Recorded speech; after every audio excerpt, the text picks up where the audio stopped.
Dear student, you are most welcome to our educational channel mechanical Pandit. और मैं आपके प्यारे पांडे सर। आज क्वालिटी के ऊपर बात करेंगे। हर जगह, हर समय खास करके जब आप मार्केट में जाते हैं तो बोलते हैं मुझे क्वालिटी प्रोडक्ट चाहिए, मुझे क्वालिटी। भोजन करते हैं तो क्वालिटी नहीं है यार।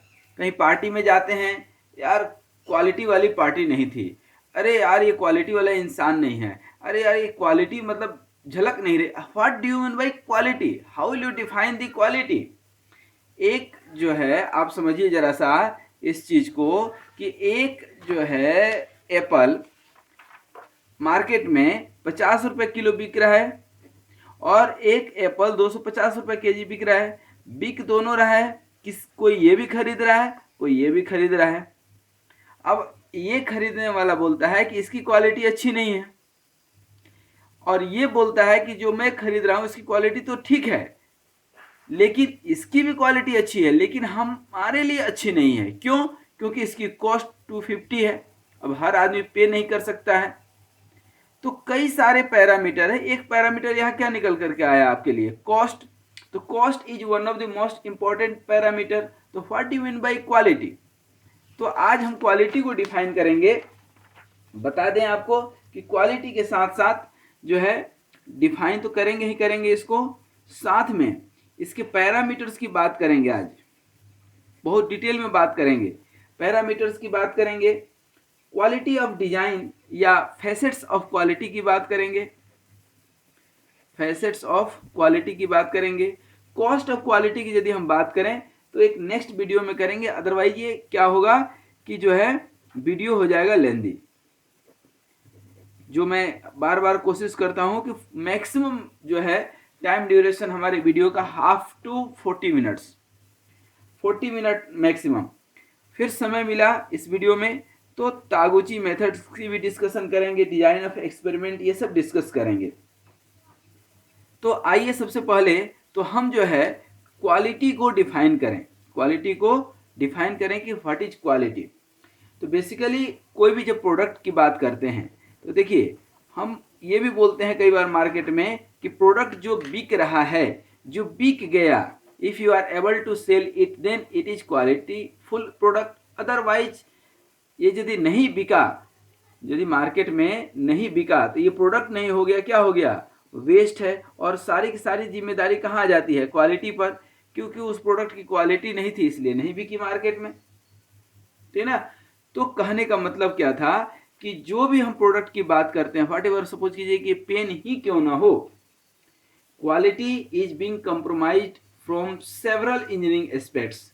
अब सिर्फ इंजीनियरिंग एस्पेक्ट्स नहीं है इसमें, यदि हम एस्पेक्ट्स की बात करें तो आपको क्वालिटी में इंजीनियरिंग भी चाहिए। मतलब इंजीनियरिंग कहने का मतलब यहाँ पर क्या है? टेक्निकल, ठीक है ना। कोई बाइक, फॉर एग्जांपल आप बाइक का एग्जांपल लीजिए, किसकी? कोई भी एक बाइक आप उठा लीजिए, ठीक है ना, जो भी आपको पसंद है। और इस बाइक में इंजीनियरिंग टेक्निकल आप देखते हैं या नहीं? टेक्निकल पैरामीटर्स, इंजीनियरिंग का मतलब क्या है? टेक्निकल। कोई जो है बाइक टेक्निकली बहुत स्ट्रांग हो लेकिन बैठने में कंफर्टेबल नहीं हो, तो क्या आप खरीदेंगे? नहीं खरीदेंगे। इसके लिए क्या है? एर्गोनॉमिक्स, ठीक है ना। बैठने में भी अच्छी है, देखने में अच्छी नहीं है, तो आप क्या लेंगे? क्या? एस्थेटिक एस्पेक्ट्स, ठीक है ना। अब ये सब चीज अच्छा है, ठीक है ना, लेकिन कॉस्ट इतनी है कि हमारे बस की बात ही नहीं है, तो क्या आप लेंगे? क्या? तो भले क्वालिटी है, सब कुछ है, लेकिन हमारे लिए वह नहीं है। इस तरह के कई सारे पैरामीटर हो सकते हैं। बेसिकली हमारा मेन जो है, सारे एस्पेक्ट्स देखेंगे तो ये फुलफिल होना मुश्किल है। तो संभव क्या है? संभव ये है कि जो हमारा प्रोडक्ट है, लिटिल बिट जो कस्टमर का एक्सपेक्टेशन है उस पर वो खरा उतर जाए, पहला ऑप्शन है। दूसरा कि हम जो बता रहे हैं वह सही हो, ठीक है।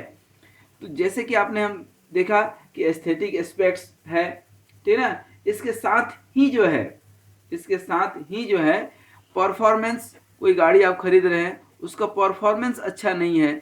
देखिए कितने सारे पैरामीटर्स की हम बात कर रहे हैं, डिफाइन कर देंगे, लेकिन पहले पैरामीटर आप समझ लीजिए। जो है परफॉर्मेंस उसकी अच्छी नहीं है, ठीक है ना, उसकी रिलायबिलिटी अच्छी नहीं है। रिलायबिलिटी का मतलब क्या है कि बीच में कभी कभी धोखा दे देता है, ठीक है ना। फिर जो है डिपेंडेबिलिटी भी एक जो है टर्म। डिपेंडेबिलिटी का मतलब क्या होता है कि कोई पर्टिकुलर फंक्शन उसका किसी दूसरे फंक्शन के ऊपर डिपेंडेंट है। फॉर एग्जाम्पल बहुत सारी गाड़ियां हैं जो आपको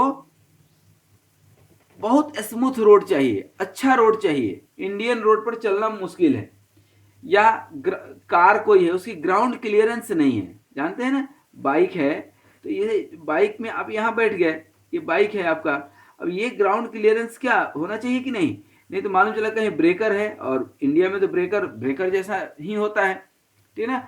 तो डिपेंडेबिलिटी हो गया, रिलायबिलिटी हो गया, ड्यूरेबिलिटी। आदमी इंडिया में खरीदता है कोई भी प्रोडक्ट, इंडिया नहीं पूरे दुनिया में, सोचता है कि लंबा समय तक चले, ठीक है ना, लेकिन ये प्रोडक्ट के ऊपर डिपेंड करता है। और प्रोडक्ट अभी हम फिलहाल कौन सा लिए हैं, बाइक, ठीक है ना। कोई ऐसी बाइक आप खरीदना पसंद करेंगे क्या जिसमें जो बाइक मेंटेनेंस बहुत मांगता है, मेंटेनेंस बहुत मांगता है, that is called maintainability.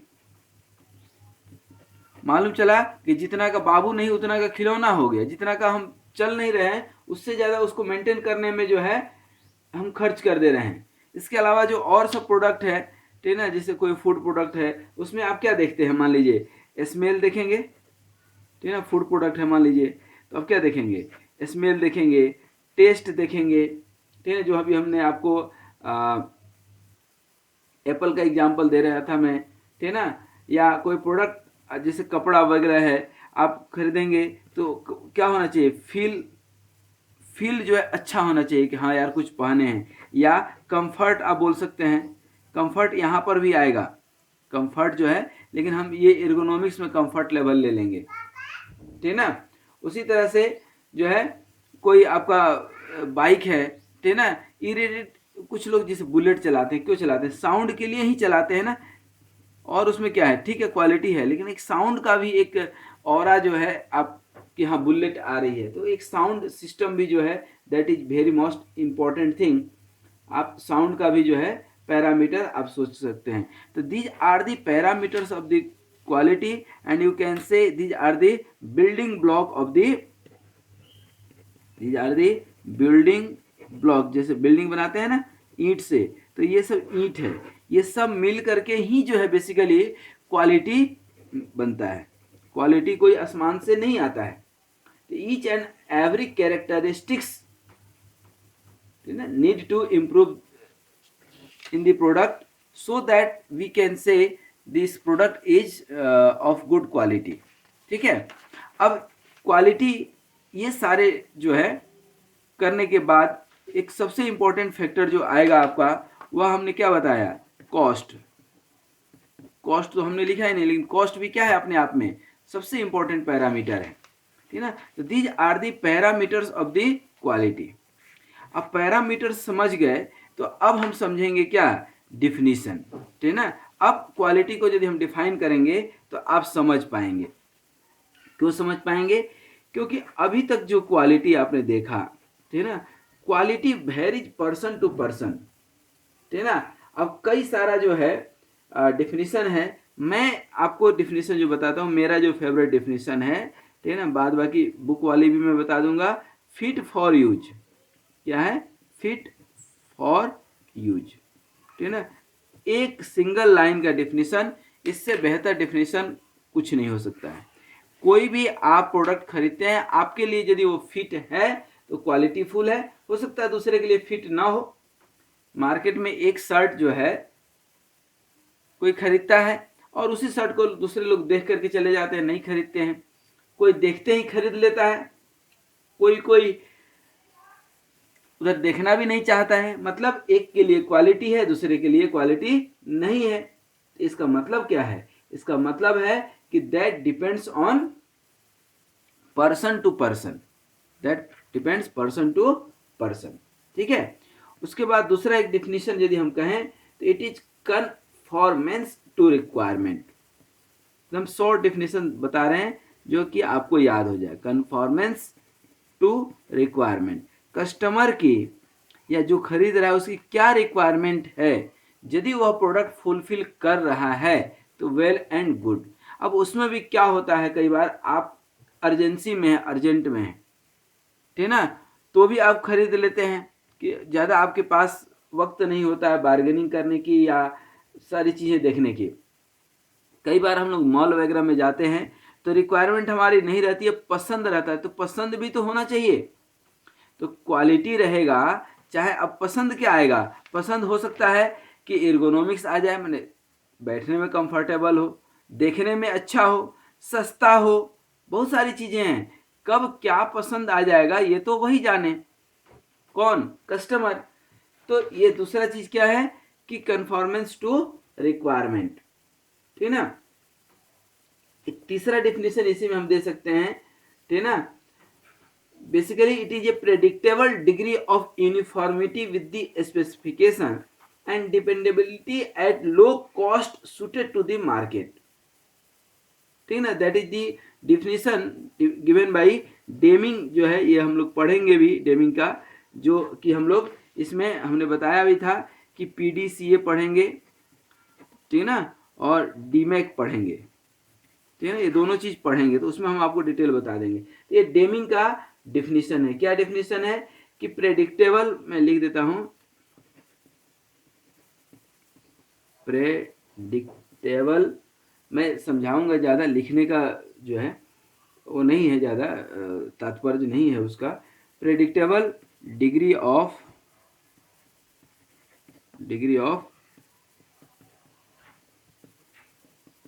Uniformity and dependability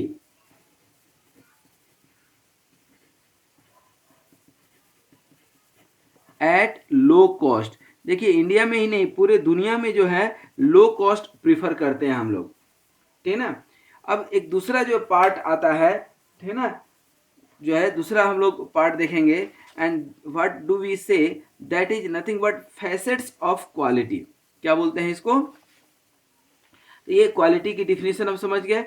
सबसे बेस्ट डिफिनीशन ये है, याद रखिएगा, फिट फॉर यूज, ठीक ना, या कन्फॉर्मेंस टू रिक्वायरमेंट, ये सबसे बढ़िया डिफिनीशन है, ठीक ना। अब थोड़ा सा हम लोग देख लेते हैं क्या, फैसेट्स ऑफ क्वालिटी, ठीक ना। हाउ डज दीज फैसेट्स और parameter basically affect the quality।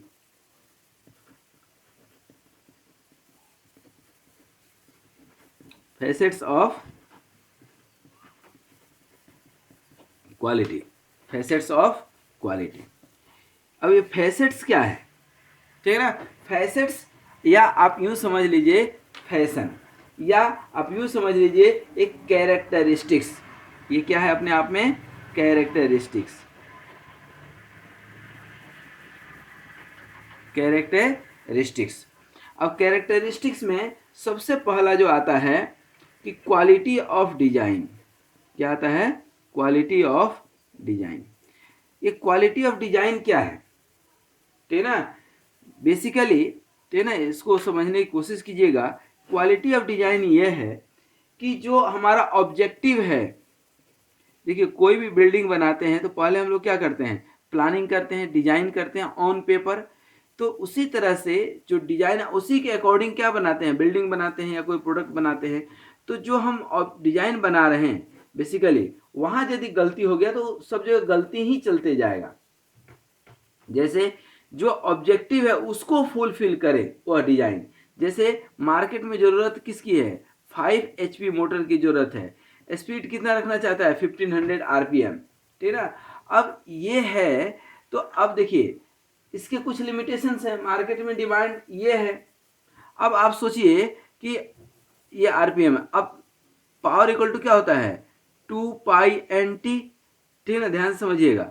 अब यहाँ पर N क्या हो गया, RPM, और P क्या हो गया, पावर। तो टॉर्क ही तो कांस्टेंट रखना है। तो हम यदि सोचें कि हम इसको 6 HP कर दें और इधर 1200 कर दें, या ये 4 HP कर दें, इधर 2000 कर दें, तो ये हमारा डिजाइन क्या हो गया, फेल हो गया, क्योंकि हमारा ऑब्जेक्टिव क्या है, ये है।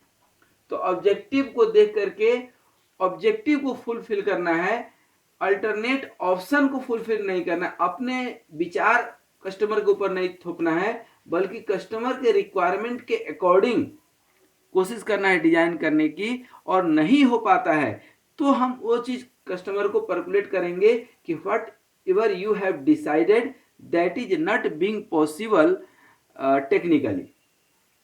ठीक है। दूसरा जो आपका पैरामीटर आता है, ठीक है ना, फैसेट्स, ठीक है ना, वह क्या होता है, quality of conformance. Quality of conformance. अब ये बड़ा अच्छा एक वर्ड है, कन्फॉर्मेंस, ठीक है ना, दैट मीन्स के डिग्री और extent to which a product actually conforms the specification, ठीक है ना। कन्फॉर्मेशन ऑफ, लिख भी देता हूं, conformation of, conformation of commitment. आप याद रखिए, एकदम सिंपल वर्ड आपको बता रहे, कमिटमेंट। ठीक है, कन्फॉर्मेंस, कन्फर्मेशन ऑफ कमिटमेंट। ये कन्फॉर्मेंस क्या होता है, जब भी आप कोई प्रोडक्ट खरीदते हैं तो उसके साथ एक कैटलॉग भी देता है कि नहीं, या प्रोडक्ट पे ही जो है लिखा हुआ था कि प्रोडक्ट 1 साल चलेगा, 2 साल चलेगा, या आपको धोखा नहीं देगा, ऐसे होगा वैसे हो, दुनिया भर की चीजें लिखी होती है। अब मान लीजिए कि हम प्रोडक्ट जब यूज करते हैं, आपको यहां पर ये बता दिया कि कोई बाइक 75 किलोमीटर पर आवर जो है, सॉरी पर लीटर जो है आपको एवरेज देगी। ठीक है, और एवरेज कितनी दे रही है, 25 किलोमीटर। तो क्या हो गया, ये कन्फॉर्मेंस को मीट किया, क्या नहीं किया। तो what ever is the drawing, ठीक है ना, क्या है, ड्रॉइंग एंड स्पेसिफिकेशन, दो चीज को पकड़ लीजिए, ठीक है ना, drawing and specification, drawing and specification. अरे बात समझ में, ड्राइंग एंड स्पेसिफिकेशन को आपने क्या कर लिया, पकड़ लिया। तो इसको जो है मीट करे, या इट इज बेटर कि आप लिखे ही नहीं। आप किसी को 5 रुपये बोल करके 10 देंगे, 5 बोलकर 10 देंगे तो उसको अच्छा लगेगा, लेकिन 10 बोल करके 5 देंगे तो वो नाराज हो जाएगा। ठीक है ना। तो बेसिकली क्वालिटी ऑफ कन्फॉर्मेंस, ठीक है ना, is very important. Basically it is commitment. What do I have written here, कि degree or extent to which a product fulfills their commitment, ठीक है ना। commitment क्या है, अपना स्पेसिफिकेशन, जो टेक्निकल स्पेसिफिकेशन आपने लिखा है, ठीक है ना। थर्ड ध्यान दीजिएगा, थर्ड है availability. Availability is very important, कि आप बड़ी बड़ी सिर्फ बातें करते हैं या प्रोडक्ट में वो क्वालिटी अवेलेबल है, वो पैरामीटर है। जैसे रिलायबिलिटी हो गया, ठीक है ना, हम लोग बात करें तो क्या है रिलायबिलिटी, बोलते हैं कि प्रोडक्ट 10 साल तक कुछ नहीं होना है इसका, और 2 साल में ही टाई फीस हो गया। ठीक है ना, मैं अभी अपने कार के टायर में देखा, अब उसकी गारंटी तो 5 साल की थी, लेकिन गर्मी की वजह से वो क्या हो गया कि फैल गया, ठीक है ना, उसमें जैसे घाव होता है ना, फोका हो जाता है, तो कुछ ऐसा जो है, ये तो टायर ऐसे था ही, ठीक है ना, ये टायर हो गया, और टायर पे ऐसे एकदम पूरा ऐसे फूल गया एक जगह से, ठीक है। अब चलाने में बहुत दिक्कत, लेकिन अनफॉर्चुनेटली हमारे पास बिल था नहीं, बिल कहीं मिस हो गया, तो आई कुड नॉट एक्सचेंज, ठीक है ना। बट व्हाट, मतलब उस कंपनी का फिर से दोबारा हमने टायर नहीं लगवाया, पहले किसी और कंपनी के लगवाए थे, फिर बाद में कोई और कंपनी का लगवाए। तो कहने का मतलब क्या है कि ये कन्फॉर्मेंस टू क्वालिटी नहीं हुआ, ठीक है ना, we are facing bad product quality. अरे बात समझ में। तो जितना आप कमिटमेंट कर रहे हैं that must it be fulfil, ठीक है ना, वो उस प्रोडक्ट के अंदर होना चाहिए। ड्यूरेबिलिटी बोलते हैं 5 साल, तो 5 साल चले। मेंटेनेबिलिटी, लेंथ ऑफ जो है लाइफ ऑफ प्रोडक्ट, बेसिकली जो है कंटिन्यू सर्विस आप दे रहे हैं, अब बोले कि इसको रगड़ करके आप यूज कीजिए कुछ नहीं होगा, और आपने नॉर्मल यूज में उसकी ऐसी तैसी हो गई, तो that is the bad thing, ठीक है ना। एक हमारे दोस्त थे तो उनके पिताजी कहते थे कि हमारे यहाँ एक घोड़ी है, वो इतनी तेज चलती थी, इतनी तेज चलती थी कि हवा से बात करती थी, ऐसे था वैसे था। बोले कि दिखाओ तो सही। अरे सर वो तो कब की मर गई। तो जो कहानी खत्म हो गया उसको बात करने का क्या फायदा है, ठीक है ना। तो जो प्रोडक्ट में है ही नहीं उसके फालतू ख्वाब कस्टमर को नहीं दिखाना चाहिए। फोर्थ और लास्ट जो पैरामीटर है that is the customer. Ultimately कोई भी प्रोडक्ट है किसके लिए है, कस्टमर के लिए है। यदि कस्टमर यदि आपका हैप्पी नहीं है तो सब कहानी खत्म, ठीक है ना। तो बेसिकली कस्टमर सर्विस जो है, अब किसी का सर्विस सेंटर पे आज मोबाइल आज के डेट में लोग एक दिन भी बिना मोबाइल का नहीं रह सकता है। अब सर्विस सेंटर पे आप दिए और 10 दिन तक बना ही रहा है, या नियर बाई आपके लोकल मार्केट में सर्विस सेंटर नहीं है, ठीक है ना, या बार बार उसके अंदर मैन्युफैक्चरिंग डिफेक्ट आ रहा है जिसको कि आप कंट्रोल नहीं कर सकते हैं, तो ये कंपनी का प्रॉब्लम है, ठीक है ना। या उसका जो है how to use the product, आप कस्टमर केयर में फ़ोन लगा लगा करके थक जा रहे हैं, आपको जो है सपोर्ट नहीं मिल रहा है। या कई बार होता है कि कोई फंक्शन उसका आपको नहीं मालूम है, प्रोडक्ट का फंक्शन काम नहीं कर रहा है उसमें है, ठीक है ना, अपने को मालूम नहीं, अपने को जानना है किसी से, ठीक है ना। अब आप कस्टमर कॉल पे कॉल कर रहे हैं, दिन भर हो गया कोई उठाने वाला ही नहीं है। ये सब चीज़ें भी लोग देखते हैं, ठीक है ना। रिप्लेसमेंट सबसे इम्पोर्टेंट है। इसका कोई पार्ट खराब होता है, इंडिया में अभी भी मारुति कार सबसे ज़्यादा क्यों चलता है, उसके पीछे वजह सिर्फ इतना सा है कि उसके प्रोडक्ट, उसके मैकेनिक लगभग हर जगह मिल जाते हैं। दूसरे कार के कई बार नहीं मिलते रहते हैं, बहुत दिक्कत जाती है, ठीक है ना। फिर जो है आप ब्रेक डाउन देख लीजिए, इसका ब्रेक डाउन बहुत ज़्यादा तो नहीं है, ये भी आपकी ही जिम्मेदारी है, ठीक है ना। उसी तरह से वारंटी गारंटी जो प्रोडक्ट देती है, वारंटी गारंटी उस प्रोडक्ट के लोग ज़्यादा बिलीव करते हैं, ज़्यादा खरीदते हैं, ठीक है ना। आप देखिएगा, इस चीज़ को ध्यान दीजिएगा, क्योंकि आदमी क्या है कि 1 साल का वारंटी मिल गया तो 1 साल तक तो कम से कम निश्चिंत है। और ये भी आदमी, इंडिया का आदमी ये भी समझता है कि 1 साल का वारंटी दे रहा है, इसका मतलब कि कंपनी को विश्वास है कि कम से कम 1 साल तो ये चलेगा ही चलेगा, कंपनी 1 साल कम से कम चलेगा ही चलेगा, तभी तो ये गारंटी दे रहा है। तो ये these are the facets of the quality, quality of design, quality of conformance, availability and customer service हमने आपको बताया।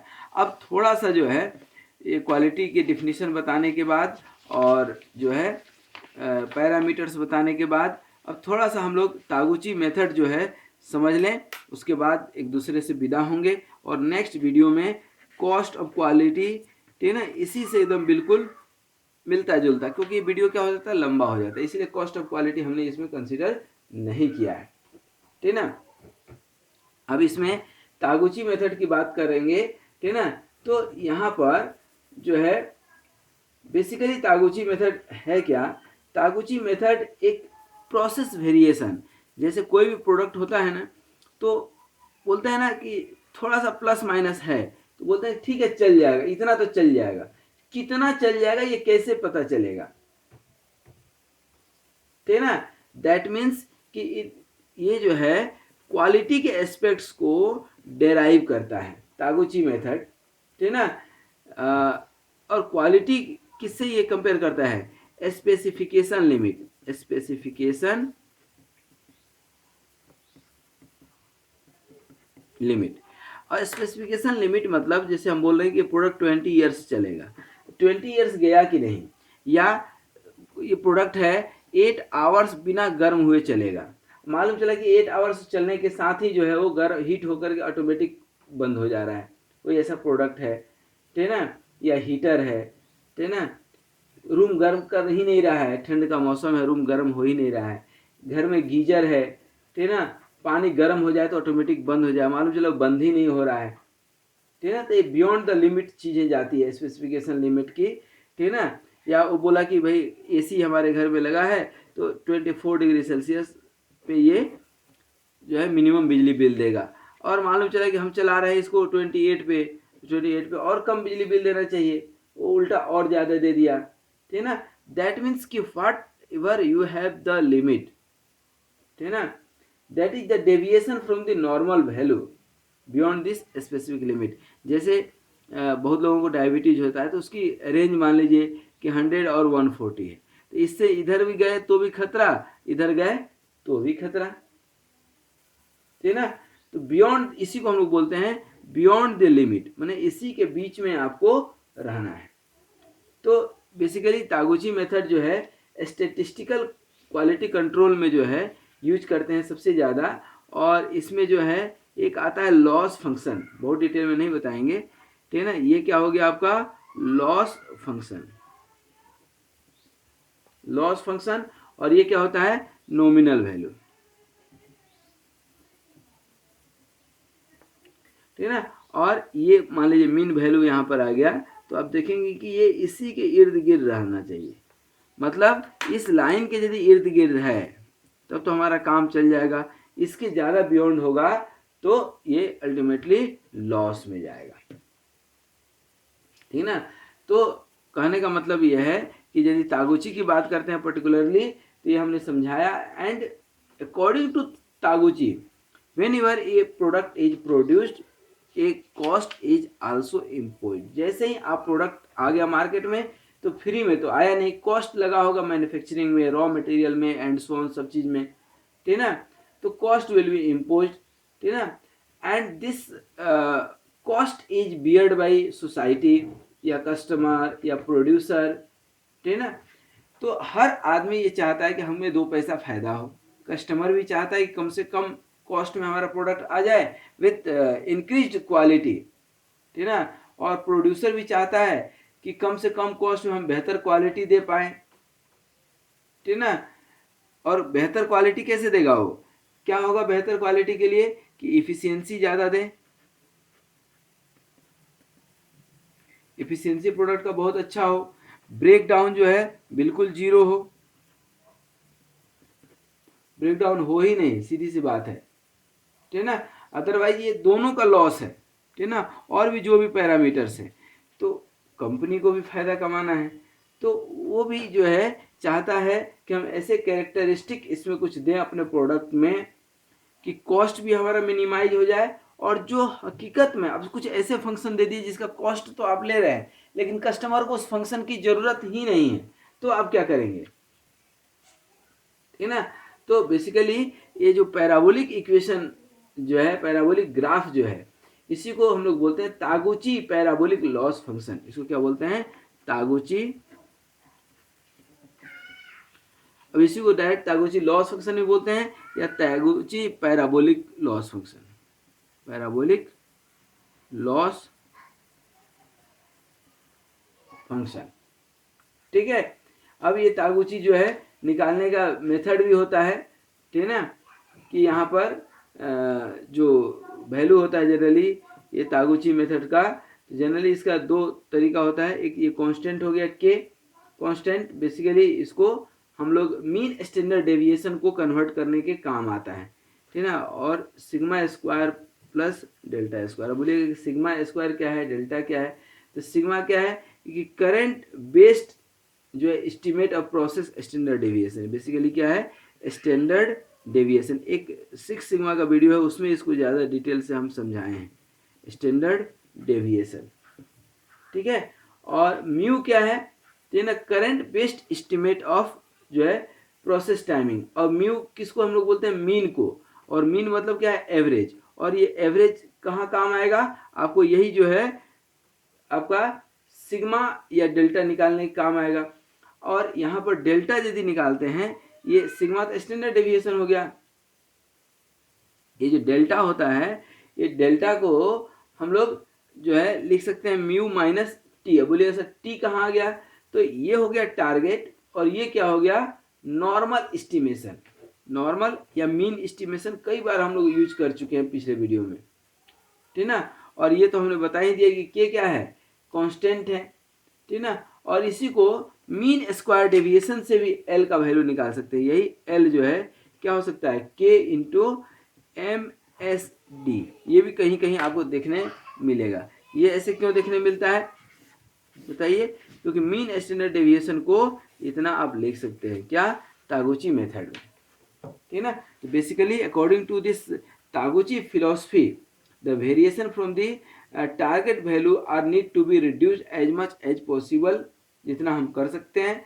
और यदि बहुत ज़्यादा हमें चाहिए कि यही चाहिए तो फिर तो मजबूरी हो जाती है, ठीक है ना। फिर it goes to specific product, not for all the product, not for a rule और regularization that varies person to person, once again I am telling you, ठीक है ना। तो प्रेसाइज होना चाहिए, एक्यूरेट होना चाहिए, और ऐसा नहीं कि प्रेसिजन के चक्कर में हम कॉस्ट और बढ़ा दें, और एक्यूरेसी तो खैर हुआ लेकिन प्रेसिजन या एक्यूरेसी बढ़ाने के चक्कर में तो कॉस्ट भी देखना है हर जगह पर। कॉस्ट इज वेरी इंपॉर्टेंट, ठीक है ना। तो बेसिकली तागुची जो क्वालिटी है, instead of being defining as achieving conformance to specification, conformance achieve करने के बजाय should be defined as reducing the variability while achieving the target. We have to reduce the variability. ये कोई मतलब नहीं हुआ कि हम स्पेसिफिकेशन को मीट कर लिए, नहीं, उससे एक स्टेप आगे जाकर क्या बोल रहा है, रिड्यूसिंग द वेरिएबिलिटी। क्योंकि कहानी शुरू कहाँ से हुई थी, यहीं से शुरू हुई थी ना, reducing the variability, variability while achieving the target, while achieving the target. यदि आपको टारगेट अचीव करना है that is the best way, कि वेरिएबिलिटी मतलब लिमिट के बाहर आप ना जाएं। कई बार आप लिमिट देखते होंगे ना कि 20 का साफ्ट बनाना है तो इसमें प्लस माइनस 0.1 ले लीजिए, तो मतलब 20.1 या 19.19 अपर लिमिट, प्लस माइनस दोनों है, इतना वेरिएशन जा सकता है। कोई साफ्ट है और ये होल है, तो ये सब लिमिट हम लोग पढ़ चुके हैं मशीन डिजाइन में। और बाय द वे इस वीडियो उसमें जो है अपने चैनल पर है, आप चैनल पर जाएंगे, चैनल कौन सा है अपना, मैकेनिकल पंडित, ठीक है ना, लिखेंगे मैकेनिकल पंडित तो आपको इस चैनल में एक प्लेलिस्ट मिलेगा, ठीक है ना, मशीन डिजाइन का। उसमें टॉलरेंस और फिट बहुत ही बेहतरीन तरीके से मैं पढ़ाया हूँ, ठीक है। अब मुझे लगता है ये एक इंट्रोडक्टरी वीडियो था जिसमें कि फैसेट्स ऑफ क्वालिटी बताए हमने आपको, कि customer service, availability, quality of conformance, quality of design. यदि आप यूनिवर्सिटी एग्जाम की तैयारी कर रहे हैं तो ये बिल्कुल चारों फैसेट्स तो याद कर ही लीजिएगा, ठीक है ना। मैं एक बार और बोल देता हूँ, कस्टमर सर्विस ये मैं पूरा डिटेल में समझाया था, यदि मिस हो गया है तो प्लीज़ एक बार और देख लीजिएगा। Availability, quality of conformance and quality of design. इसके साथ ही हमने आपको बताया था क्वालिटी क्या होता है, इसके 2-3 डिफिनीशन दिए जो लाइफ लॉन्ग आपको याद रखना है, ठीक ना। उसके अलावा जो है बाद बाकी क्वालिटी के जो पैरामीटर्स होते हैं ये सब हमने आपको बताए। और एक बार आप देख लीजिए, कहीं कोई डाउट हो तो you can put everything in the comment box, ठीक है। तो आज यहीं तक। Thank you very much for watching this video. Be happy, be healthy and keep a smile.